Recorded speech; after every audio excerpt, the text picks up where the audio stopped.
can't wait to share with you my next set of children's books. Today, it's all about the Christmas books, and I love holiday books. At the end of Christmas, when we pack away all of our decorations, I also pack away all of our holiday books, and they get stored for the year. And so taking them out is almost more exciting than taking out all of our ornaments and the garland, because we also get our big pile of holiday books. And every year I add 1 or 2 or more. This year will be one of the more years, because I'm about to show you 9 books that are new to me. These are recent reads, not ones that we currently have in our collection, and I think a lot of them are making their way into our home for good, because I just can't get enough of these books.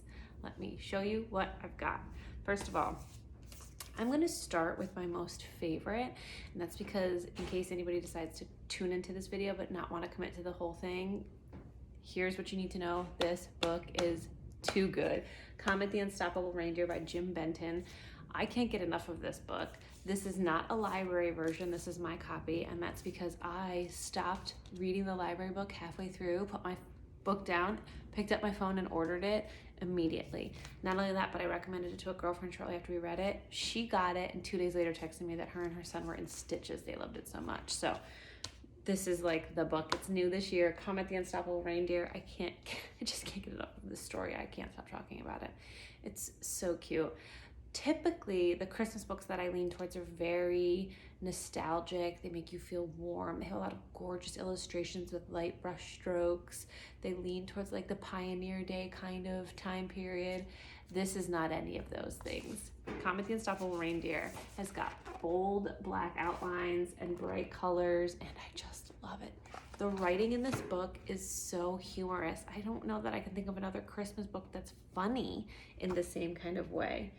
Basically, Comet breaks up a fight he stops a fight that breaks out between 2 of the elves, and as a result breaks his arm, and so he's not in any shape to travel with Santa on Christmas. And thank gosh, because after Santa and his reindeer have left, he discovers Santa's bag of toys is left behind, and so he's gonna have to figure out how to get these toys to the kids.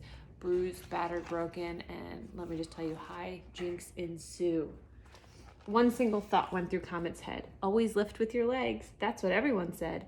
With a heave and a ho, he lifted that bag, but the weight was so great that he started to sag. I just love this. It's so funny. It's great. I'm going to be reading this one every Christmas, like years after my kids are gone. I love this book. It's funny. It's funny. It's funny. It's a beaten up reindeer. I can't get enough. Comet the Unstoppable Reindeer. Recommend it. Get it. This one, new to me, apparently not new to many other people. The Bear series is loved by so many people. This one, The Bear Stays Up for Christmas. This book's by Karma Wilson and Jane Chapman. And it's so very sweet. This is all about a bear and his friends. And as you know, bears hibernate. And that's not really conducive to holiday celebrating. So all of Bear's friends agree that they're going to work really hard to help him stay up so that he can be part of the Christmas celebrations. And you know what? They just can't do it. They're too tired. And who can blame them? So he ends up staying up for them. And he makes them sweet gifts. And they wake up and have a wonderful Christmas together. And it's just a really great book. Bear Stays Up. This one's really sweet. I really love this one. When Santa Was a Baby. I've never heard of this book. I don't know how. It's very cute. It's about Santa as a little boy, and he was always a little different than the other kids in his class. He looked a little bit rounder. He looked a little bit jollier. He was always thinking about how to give things away to people. This is all about a little boy who had a dream to one day grow up to be Santa before there was Santa. He just wanted to give away gifts to kind people. It's a really sweet tale. I like the illustration. Santa's mom and dad like crack me up. How cute is that? That's his mom and his dad. Santa as a little boy. It's a fun little thought. What would Santa be before he was Santa? I really like this book. This one was really sweet. Sweet, sweet, sweet. I'm going to keep saying that over and over again because I love Christmas books. I love Christmas. And I love sweet things about these stories. I can't get enough. Anyways, Mr. Willowby's Christmas Treat by Robert Barry. This book is totally one of those, like, I judged it by its cover. I saw it on the shelf and was like, I'm gonna love that. And I do. So that's great news. Mr. Willowby gets his Christmas treat. And it's much too large, even for his mansion. It is such a big tree. So they're gonna have to cut the top off And when they cut that top off, it's the perfect size, see, to turn into a tree for another family. It's just a little too big, so they're gonna have to cut that top off. There's a domino effect here. Cutting top of the tree, cutting top of the tree. How many people can get a Christmas tree in their home thanks to this one tree that Mr. Willowby buys? I like this one. Christmas Farm, this is another one that I got out of the library. We love our library, by the way, especially for the holidays. I love being able to bring new books into our home that have to do with certain topics and themes, so the library is my very best friend. I actually called my librarians and I said, can you find me some of your favorite holiday books? And I went and picked up 49. They had 49 titles for me. Christmas, Kwanzaa, Hanukkah, Thanksgiving. These ladies in my library, they just rock. And I read all of them, and some of them have made their way into our home forever, and this is one of them, Christmas Farm. This one is by Lyn Ray, illustrated by Barry Root. This one falls into the category I was talking about before. I love the older illustrations with the calming images. This one's gonna be just that. This is a great story. I just love this book. Another one I've not stopped talking about. This is about a woman who decides that she really wants to have a Christmas tree farm. She has the land, she's gonna order the seeds, but she's definitely gonna need some help. So she enlists her neighbor, her neighbor's little boy who can help her, and together they plant the farm, and they spend years taking care of the trees, watering them, pruning them, weeding them, making sure that not all of them are overtaken by critters, and they work together in this farm. And one of the things I love about this book is this book doesn't scream Christmas, right? These illustrations are not of snowmen, there's no snow. This is all about the work that goes into growing these trees, and I really love that. The other thing is they really lean into a lot of numbers. They talk about how many trees they have, how many trees they lose each season to pests and animals and things like that. And so I love kind of tying in, let's see, I have some, see if it reminds me. Only 2 were lost to ice, 11 to moose, and 7 to deer, but 597 remained.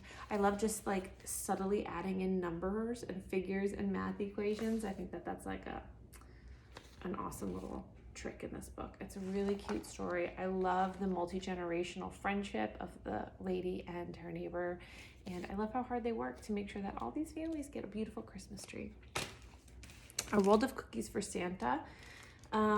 We bake a lot. I love this book because we bake a lot, and also we're big on talking about cultures in our home and other countries and things. So this is basically a list of all the ways that they celebrate Christmas in other countries: New Zealand, Australia, Germany, Poland, and it's a little blurb about what things that they do in that country, what maybe they call Santa Claus, the traditions they might have, if they put out cookies, how he arrives to their home, some fun illustrations. Just a simply great book. I don't know what else to say. This is the United States. In the back of the book, one of the things I really love is they have recipes for some different books from the different countries. And I love that. We're gonna try them out. We love baking for the holidays, and this is a fun way to kind of see what things do other countries bake. Not every country lays out cookies and milk and carrot. That's very specific to America. So let's see what the other kids lay out. I'm a fan of Yuval Zommer. He has a couple of the Big Book of series that I love. Big Book of Bugs, Big Book of Blooms, Big Book of Beasts. I love all those books. This one, The Tree That's Meant to Be, is gonna have his same style of illustration, which is just like whimsical and gorgeous. And I just love all the little details that he includes. In this story, there's a little tree in a field of pine trees, and he's not as cute as the other ones, according to traditional Christmas tree definitions. I think he's very cute, but he doesn't fit in with the rest of the trees, and therefore he is left behind. And this is all about this sad little tree who's gonna get left out of the Christmas celebrations, and how things are gonna turn around from him when some woodland creatures come. It's a very cute little story. I'm a fan. The Tree That's Meant to Be. I have 2 books. These are going to be longer form stories, where the other one's definitely a couple sentences per page. These ones are going to be a little bit longer. These ones make me think of cuddling up on the couch together, snuggling under a blanket with the fire going, and reading these great Christmas stories. And I love having a few of those in our holiday collections. Holly and Ivy. This is a book by Rumer Godden, and illustrated by Barbara Cooney. I don't know if you're familiar with Barbara Cooney. Excuse me.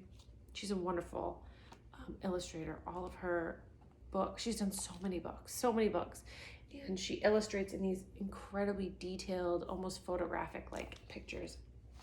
This is a story of, like I said, longer form. This is a story of a little doll in a toy store, and she's waiting for the right family to come and collect her and take her home so she can be somebody's gift. It's really hard waiting. This is also a story about a little girl who is an orphan, and while all of the other orphans will be sent to someone's home to spend the holidays, she doesn't have anywhere to go. And so on the train, she's riding in, she kind of takes off, and she becomes homeless and lives on the streets right under the toy store where this little doll is waiting. It's a sweet story. Kind of covers a lot of what I think are like classic Christmas ideas, and I love it. Just a really great story to kind of read as a family. This is The Year of the Perfect Christmas Tree is one of those ones that was in my library bundle, and I'm so glad the librarians love the same books I do. They have my back. This is by Gloria Houston. Pictures by Barbara Cooney. I didn't even realize that the two long form ones are Barbara Cooney, but you'll see what I'm saying when I talk about these illustrations. She's an amazing artist. Again, a little longer form. This is about a little girl. I think this book takes place in 1918. Ruthie is her name, and it is her family's turn to pick the Christmas tree for their church. And so her and her father go out and they claim their tree out in the land, and then before Christmas can come, he gets sent to war. And it's really hard on their family. They don't have any source of income. They're kind of trying to make by without her dad. All the other soldiers in town return home and he does not. They don't know where he is. And Christmas is coming and she wishes for a doll, but her mother doesn't have the funds for it. And they want to provide the church with the tree, but they don't have any way to get it down. And this is a story about resilience, a story about patience, and a story about Christmas miracles that are created by man. And that's kind of a nice little twist on the Christmas miracle story. Really like this one. This is similarly one that I'm gonna make sure goes into our book pile so that we can read it together as a family and kind of talk about all of the sweet things that make up Christmas, the important things about Christmas, which aren't gifts, but they're people and their hugs and their memories. So many Christmas books. I could go on and on and on and on and on and on and on. I just love Christmas books, and I'm so excited. I can't even believe that there are 9 new ones that I'm just loving this year. We are reading them over and over and over and over again. To be honest, there are a few Christmas books I find I don't love, but these are ones that I think that you could also love and would be a great addition to your home this holiday season. So please let me know in the comments, what am I missing? What are some books I didn't cover? What are ones I have to check out? My librarian's got my back. I'm sure they have copies of it and would love to put it aside for me. Merry Christmas.